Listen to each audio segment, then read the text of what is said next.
Salam hörmətli müəllimlər və əziz tələbələr.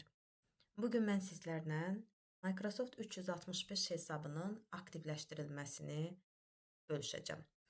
Deməli, bunun üçün ilk növbədə hər hansı bir brauzerə giriş eləməliyik.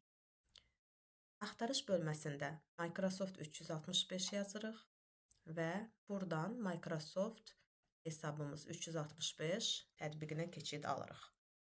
Sağ yuxarı hissədə Sign In akkauntumuza giriş eləyəcəyik. Deməli, bura bizə korporativdən verilən həmin e-mail hesabını yazırıq. Deməli, user 2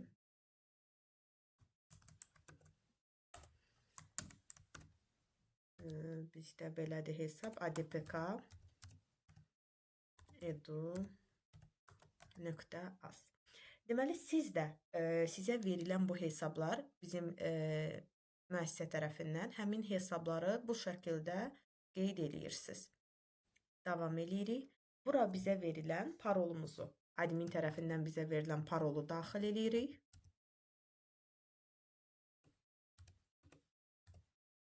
Və sign in. Aha. İndi bizdən, deməli biz davam eləyəcəyik.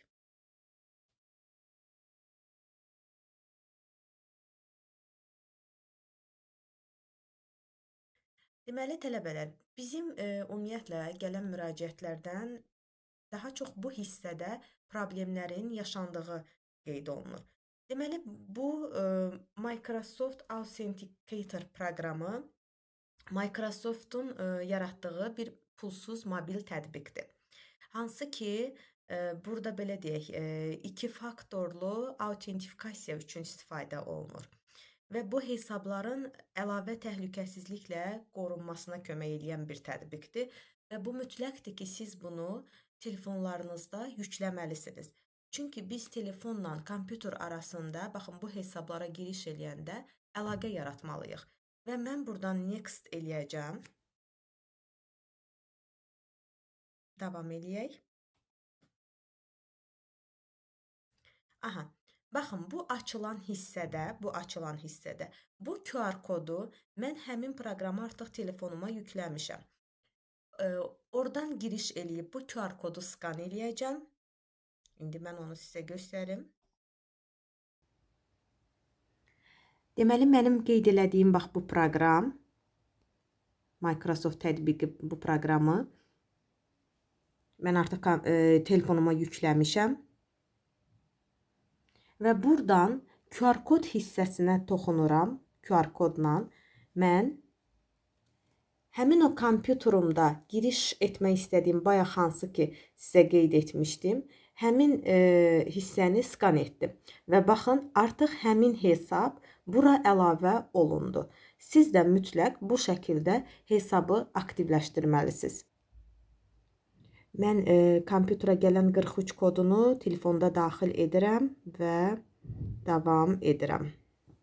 Və mənə yenə doğrulamaq üçün gəlir.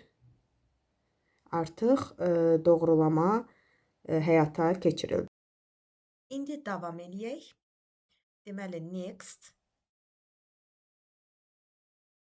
Artıq mənə, belə deyək də, telefonuma bildiriş gəlir.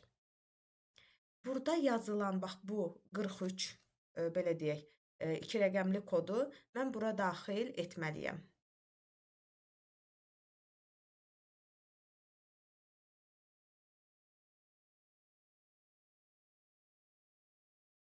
Deməli, baxsanız, artıq mən telefonda təsdiqi verdim. Prosesi həm telefon, həm kompüter vasitəsilə icra edirəm. Yəni, sizə də mütləq belə olacaq. Hər iki cihazdan istifadə etməlisiniz. Artıq görürsünüz, doğrulama oldu və next davam eləyəcəm. Bundan sonra isə biz buradan artıq ayarları özümüz tənzimləyəcəyik. Deməli, buradan United States yox, Azərbaycan seçəcəyik. Deməli, Azərbaycan. Və bu hissədə biz telefon nömrəmizi qeyd etməliyik. Yəni, özümüzə məxsus telefon nömrəsini qeyd eləyəcəksiniz ki, sonra hər hansı bir problem yaşananda və yaxud da ki, siz kodunuzu, parolunuzu itirdikdə, daha doğrusu parolunuzu özünüz bərpa edə biləsiniz. Mən telefon nömrəmi qeyd etdim və mənə telefonuma kod gəldi. İndi mən həmin kodu bura qeyd etməliyəm. Deməli, bir dənə baxım koda və həmin kodu bura qeyd eləyəcəm. Telefonuma mesaj şəklində artıq o tətbiq olduqdan sonra gəlir. Və davam edirik yenə next. Bu proses bir balaca sizə uzun görünə bilər, lakin elə də çətin bir proses deyil. Və artıq mənim telefon nömrəm də qeyd olundu və prosesi yekunlaşdıraq. Artıq giriş eləyə bilərəm bu hesabla, davam eləyirəm bu şəkildə.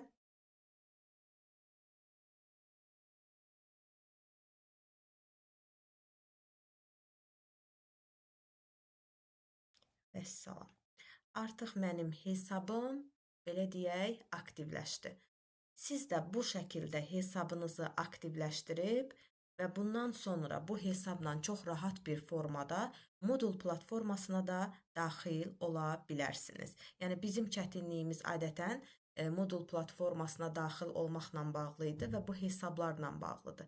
Əgər hesablarınız aktivləşdirildisə, o zaman heç bir problem yaşanmayacaq. Və yaxud da ki, aktivləşdirildikdən sonra ola bilər ki, sizdə verilən parol müvəqqəti parol ola bilərdi və yeni parolu daxil etmək istəyə bilərdi. O zaman prosesi həyata keçirəndə artıq özünüzə yeni bir parol belə daxil edə bilərsiniz.